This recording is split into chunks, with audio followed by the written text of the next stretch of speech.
Hello, this is Ishfaq. Hope all you are fine. आज इस lecture में हम एक्सरसाइज 10.2 क्वेश्चन नंबर 4 उठाने जा रहे हैं। क्वेश्चन नंबर 4 क्या बोल रहा है कि prove that the tangents drawn at the ends of diameter of a circle are parallel.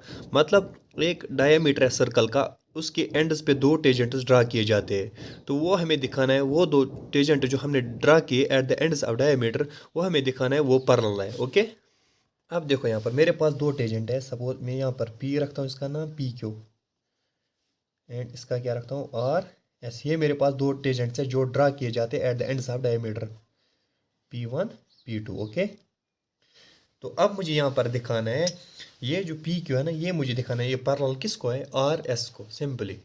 अब देखो यहाँ पर गिवन क्या है मेरे पास। गिवन है circle with centre O and two tangents. कौन कौन tangent, P Q and R S, drawn at the ends of diameter. Okay, मेरे पास एक सर्कल है जिसका सेंटर क्या है ओ, और दो टेंजेंट ड्रा किए जाते हैं at the ends of diameter. Okay, अब देखो प्रूव क्या करना है मुझे। प्रूव करना है मुझे ये जो पी क्यू है ना, ये मुझे दिखाना है ये पैरेलल है आर एस को। ओके, अब मुझे ये प्रूव करना है। ओके, अब देखो यहाँ पर आपने थ्योरम 10.1 पढ़ी होगी। वो क्या बोल रहा है कि जो रेडियस ऑफ ए सर्कल होता है वो परपेंडिकुलर होता है, वो परपेंडिकुलर होता है टू ए टेंजेंट। ओके, अब देखो यहाँ पर ये जो रेडियस है ना ओ पी वन ये किसको है, परपेंडिकुलर इस टेंजेंट को पी क्यू। तो यहाँ पर मैं फिर ये बोल सकता हूँ angle O P one P is equal to angle O P one Q. Okay, is equal to 90 degree. यहाँ पर देखो ये जो है ना angle O P one P, angle O P one Q, ये क्या है, दोनों 90 डिग्री। क्यों, जो रेडियस होता है वो परपेंडिकुलर होता है किसको, टेंजेंट को। ऐसे यहाँ पर भी देखो angle O P two R, angle O P two R is equal to angle O P two S is equal to 90 degree. Similar ऐसी। अब देखो कंपेयर करो फर्स्ट एंड सेकंड।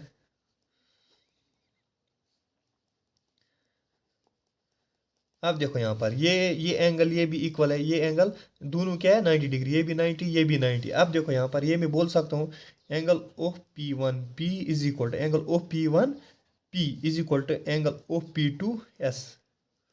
ओके, क्योंकि ये भी 90 है ये भी 90 है, तो दोनों क्या है फिर आपस में इक्वल। इसी यहाँ पे angle O P one Q is equal to angle O P two R. अब देखो ये दोनों एंगल क्या है फिर आपस में इक्वल, ये एंगल इससे इक्वल है, ये एंगल ये दोनों इक्वल है। अब देखो अगर आप फिगर में आप देखोगे, ये देखो angle O P one P angle O P two S, ये दोनों क्या है, alternative angles. Okay, alternative interior angles. अब देखो O P one Q O P one Q O P two R, ये भी क्या है, अल्टरनेटिव एंगल्स, अल्टरनेटिव एंगल्स। अब देखो यहाँ पर ये दोनों क्या निकले, अल्टरनेटिव एंगल्स। अल्टरनेटिव एंगल्स क्या निकली, आपस में इक्वल। ये वाली अल्टरनेटिव एंगल्स क्या भी निकली, आपस में इक्वल। अब देखो when alternative interior angles are equal then lines are parallel. Okay, then lines are parallel, then lines are parallel. अब देखो यहाँ पर ये अल्टरनेटिव इंटीरियर एंगल्स आपस में इक्वल निकले, ये और ये अल्टरनेटिव इंटीरियर एंगल्स आपस में इक्वल निकली, ये और ये अल्टरनेटिव इंटीरियर एंगल्स आपस में इक्वल निकली। अब देखो यहाँ पर ये जो है ना पी क्यू, ये किससे फिर पैरेलल है, आर एस से। दैट इम्प्लाइज ये जो पी क्यू है ये पैरेलल है आर एस को। ओके, अब देखो question number 5। Prove that the perpendicular at the point of contact to the tangent to a circle pass through the centre. मतलब एक परपेंडिकुलर है किस पॉइंट पे, at the point of contact, कहाँ पे, टेंजेंट पे, वो हमें दिखाना है वो सेंटर से पास हो रहा है। मतलब जो परपेंडिकुलर है किस पॉइंट पे, at the point of contact, वो हमें दिखाना है वो सेंटर से पास हो रहा है। ओके, अब देखो मेरे पास एक टेंजेंट है ए बी, तो पॉइंट ऑफ कांटेक्ट कौन है, पी मैंने रखा। मुझे ये दिखाना है ये जो परपेंडिकुलर है ना eight the point of contact वो ओ से पास हो रहा है। ओके, ये वाला perpendicular at the point of contact है मुझे दिखाना है वो यहाँ से पास हो रहा है, सेंटर ओ से पास हो रहा है। ओके, अब देखो गिवन क्या है मेरे पास, अब देखो गिवन क्या है मेरे पास, सर्कल विथ सेंटर ओ और क्या है, tangent A B to a circle at point P. Okay, मुझे प्रूव क्या करना है यहाँ पर, यही मेरे पास गिवन है ना, एक टेजेंट है मतलब पॉइंट पी पे वो क्या है, इंटरसेक्ट सर्कल को कर रहा है। तो अब देखो प्रूव क्या मुझे करना है, मुझे दिखाना है जो परपेंडिकुलर है, perpendicular at point P to a tangent A B passes through centre O. ये मुझे यहाँ पर प्रूव करना है। ओके, ये वाला मुझे यहाँ पर प्रूव करना है, मतलब जो परपेंडिकुलर है इस पॉइंट पे वो यहाँ से सेंटर ओ से पास हो रहा है। ओके, अब देखो मैं यहाँ पे बोलूँगा let perpendicular at point P to a tangent does not passes through O। मैं यहाँ पर बोल रहा हूँ, मैं यहाँ पे ये बोल रहा हूँ कि वो जो परपेंडिकुलर पॉइंट P पे है वो O से पास नहीं हो रहा है, मुझे दिखाना है O से पास हो रहा है, मगर मैं यहाँ पे बोल रहा हूँ वो O से पास नहीं हो रहा है। ओके, तो कहाँ से फिर पास हो रहा है, let it passes through O dash, जो परपेंडिकुलर है वो ओ डैश से पास हो रहा है। यहाँ पे कोई ओ डैश ले लो, यहाँ पे ले रहा हूँ ओ डैश। अब ज्वाइन करो, join O P and O dash P, ये वाला ज्वाइन करो। अब देखो सॉरी, ये वाला ज्वाइन करो। अब देखो मैंने क्या बोला, मुझे ये दिखाना है ये जो ओ पी है ना, ये मुझे दिखाना है ये परपेंडिकुलर दिखाना है मुझे क्या, ये जो परपेंडिकुलर है ना, परपेंडिकुलर एट पॉइंट पी ये यहाँ से पास हो रहा है, सेंटर ओ से पास हो रहा है। मगर मैंने बोला वो सेंटर से पास नहीं हो रहा है बल्कि ओ डैश से पास हो रहा है वो परपेंडिकुलर। दैट इम्प्लाइज क्या है, मैं यहाँ पे बोल सकता हूँ कि angle O dash P B is equal to 90 degree. मैंने बोला ना कि परपेंडिकुलर वो ओ डैश से पास हो रहा है, दैट मीन जो एंगल यहाँ से बनेगी वो 90 डिग्री बनेगी। और आपने पढ़ा होगा कि जो रेडियस होता है सर्कल का वो परपेंडिकुलर होता है किसको, टेजेंट को। ओके, तो देन ये है ना रेडियस ओपी किसका, सर्कल का, वो तो फिर परपेंडिकुलर किसको होगा, टेजेंट को। Then I can say here angle of P B is also 90 degree. Okay, अब देखो कंपेयर करो, compare first and second, compare मैंने किया फर्स्ट एंड सेकंड को। अब देखो ये है ना, तो मैं ये बोल सकता हूँ angle O dash P B is equal to angle O P B, ये भी 90 ये भी 90। अगर आप फिगर में आप देखोगे ये एंगल है ना ओ डैश पी बी, ये है ना लेस देन, ये जो एंगल है ना ये एंगल ये इससे लेस देन है, किस एंगल से, O P B. From figure क्या है, O dash P B, angle O dash P B is less than angle O P B, है ना। मगर हमारे पास क्या आया, हमारे पास ये एंगल आपस में इक्वल निकली, मतलब यहाँ पे। मगर अगर फिगर में देखते ये एंगल इससे लेस देन है, मगर ये कब पॉसिबल है, ये जो एंगल है ये इसके इक्वल आए, ये तभी पॉसिबल है, it is only possible when line O dash P and O P are coincident. Okay, ये कब पॉसिबल है, ये एंगल है ना angle O dash P B, ये कब इक्वल होगी इससे, जब ये लाइन इस पे कोइंसिडेंट करे। ओके, अब देखो यहाँ पर मैंने क्या बोला, वो ओ डैश पी से पास हो रहा है। अभी मैंने बोला कि let it pass through sorry यहाँ पर ओ डैश है। मैंने क्या बोला कि यहाँ कि ये कहाँ से पास हो रहा है, ओ डैश से। जब मैंने ये बोला तो मेरे पास क्या आया, मेरे पास ये वाला स्टेटमेंट मतलब आ गया, मगर ये स्टेटमेंट यहाँ पर होल्ड नहीं हो रहा है। सो जो मैंने यहाँ पर सपोजिशन की थी उसकी वजह से ये स्टेटमेंट आ गया, मतलब जो मतलब होल्ड नहीं कर रहा है फिगर को देखकर। तो दैट मीन जो मेरा सपोजिशन था वो सही नहीं था। तो जब सही नहीं था, जब मतलब ओ डैश से पास नहीं होगा, फिर कहाँ से फिर वो पास होगा, दैट एम्प्लाइज जो मेरा वो परपेंडिकुलर है वो फिर उससे पास हो रहा है। सो therefore perpendicular at point P to tangent AB passes through center of a circle अब देखो यहाँ पर क्या मतलब है, मैंने सपोजिशन किया था वो ओ डैश से पास हो रहा है, मगर जब मैंने सपोजिशन किया था मेरे पास वो स्टेटमेंट आ गया जो होल्ड नहीं कर रहा है।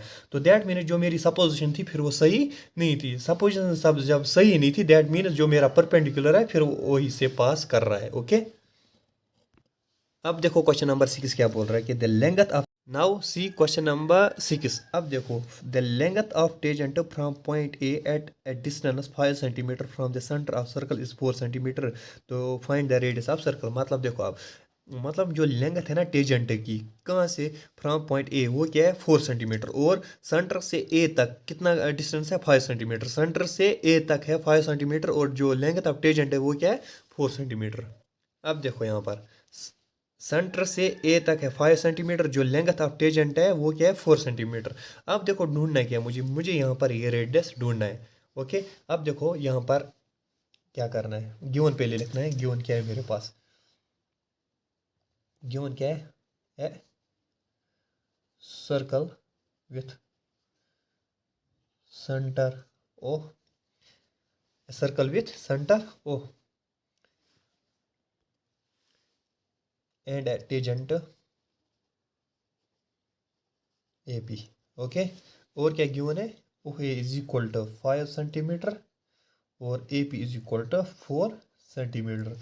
ढूंढना है मुझे क्या है, ओ पी मुझे यहाँ पर ढूंढना है। ओके, अब देखो अगर आपने पढ़ा होगा थ्योरम 10.1, वो क्या बोल रहा है कि जो radius of a circle is perpendicular to tangent, tangent क्या है ए पी, मतलब ये जो है ना रेडियस ओ पी, ये किसको परपेंडिकुलर है, इस टेंजेंट को। नाउ बाय पैथागोरस थर्म, वो क्या बोल रहा है कि हाइपोटेन्यूज स्क्वायर, इसका हाइपोटेन्यूज कौन है, ये 5, दैट मीन 5 का square is equal to base, base क्या है 4 का स्क्वायर, प्लस परपेंडिकुलर क्या है वो निकालना है, वो क्या है ओपी का स्क्वायर। ओके, अब देखो 5 5 जा 25 is equal to 16। Okay, plus OP का whole square, that implies OP का whole square is equal to 25 minus 16 which is equal to 9, that implies OP is equal to plus minus under root 9 which is equal to plus minus 3। आपने कभी सुना है कि distance negative होता है, सो यहाँ पर जो नेगेटिव वैल्यू है वो यहाँ पर रिजेक्ट करना है, क्योंकि डिस्टेंस कभी नेगेटिव नहीं होता है। तो that implies OP is equal to 3। अब देखो हमारे जो OP क्या था हमारे पास रेडियस, तो वो क्या अब निकला 3। ओके, अब देखो क्वेश्चन नंबर 8 क्या बोल रहा है कि a quadrilateral ABCD is drawn to circumscribe a circle, prove that AB plus CD is equal to AD BC। अब ये फिगर मेरे पास दी गई है 10.12, तो इसमें क्या है मुझे दिखाना है, जो ये है ना AB प्लस दिस CD वो दिखाना है मुझे equal AD plus BC। Okay, चलो देखते हैं कैसे करते। अब देखो मेरे पास फिगर ये है, अब देखो यहाँ पर मेरे पास गिवन क्या है, a quadrilateral ABCD is drawn to circumscribe a circle. मुझे प्रूव क्या कराना है, AB plus CD is equal to AD plus BC। Okay, अब देखो यहाँ पर इस क्वेश्चन में थ्योरम वो एक 10.2 मतलब थ्रू आउट यूज होगा इस थ्योरम में। अब देखो यहाँ पर थ्योरम 10 वो क्या बोल रहे हैं कि the length of tangents drawn from external point are equal, मतलब एक एक्सटर्नल पॉइंट से जो टेंजेंट ड्रा किए जाते हैं जो इनकी लेंथ है वो आपस में इक्वल होगी। अब देखो यहाँ पर ये क्या है मेरे पास सर्कल, ये भूल जाओ आप ये वाला ये पोर्शन, खाली इसमें ये याद रखो, ये ना ये डी, इसे कौन टेंजेंट ड्रा किए जाते हैं, डी आर और डी एस, जो इनकी लेंथ है वो क्या है इक्वल होगी, that mean D R is equal to D S. Okay, अब देखो ये भी है ना, अब ये भूल जाओ। अब ये देखो, ये मेरे पास एक्सटर्नल पॉइंट है, यहाँ पे दो टेंजेंट ड्रा किए जाते हैं, ये और ये, C R is equal to C Q. अब ये वाला देखो, ये मेरे पास एक एक्सटर्नल पॉइंट है, यहाँ से दो टेंजेंट ड्रा किए जाते हैं, B P and B Q. B P is equal to B Q, जो इनकी लेंथ है वो आपस में इक्वल होगी। ओके, अब देखो यहाँ पर, ये मेरे पास एक्सटर्नल पॉइंट है, यहाँ से दो टेंजेंट ड्रा किए जाते हैं, कौन कौन सा, ए पी और ए एस, जो इनकी लेंथ है वो क्या है, इक्वल होगी। That means A P is equal to A S. ये फर्स्ट रखता हूँ, ये सेकंड रखता हूँ, ये थर्ड, ये फोर्थ। अब करो काम, अब ऐड करो, adding first, second, third and fourth. अब देखो, D R plus C R, D R plus C R plus B P plus A P is equal to D S plus C Q plus B Q plus A S. Okay, अब देखो यहाँ पर D R plus C R, D R this length plus this length, ये किसके equal है, D C. Okay, plus B P A P, B P और A P, ये किसके इक्वल है, ए बी। ओके, अब देखो यहाँ पर डी एस और C Q, D S C Q, मगर इन दोनों में कोई मेल नहीं जुड़ रहा है। अब देखो यहाँ पर डी एस ए एस, ये और ये, डी एस और ए एस, ये किसके इक्वल है, A D, plus C Q B Q, C Q B Q, ये किसके इक्वल है, सी बी। अब मुझे प्रूव क्या कराना था, अब देखो यहाँ पर प्रूव मुझे कराना था A B plus C D is equal to A D B C. तो hence we have done here. Okay, हमने यहाँ पर प्रूव कर दिया। That means A B plus C D is equal to A D plus B C, ये हमें यहाँ पे प्रूव कराना था। सिंपल ये, खाली आपको थ्योरम 10.2 का स्टेटमेंट याद रखो। वो क्या बोल रहा है कि एक एक्सटर्नल पॉइंट से दो टेंजेंट ड्रा किए जाते हैं, जो इनकी लेंथ है वो आपस में इक्वल होगी। वही करके आप यूज़ करो और इससे ये क्वेश्चन इजीली सॉल्व होगा।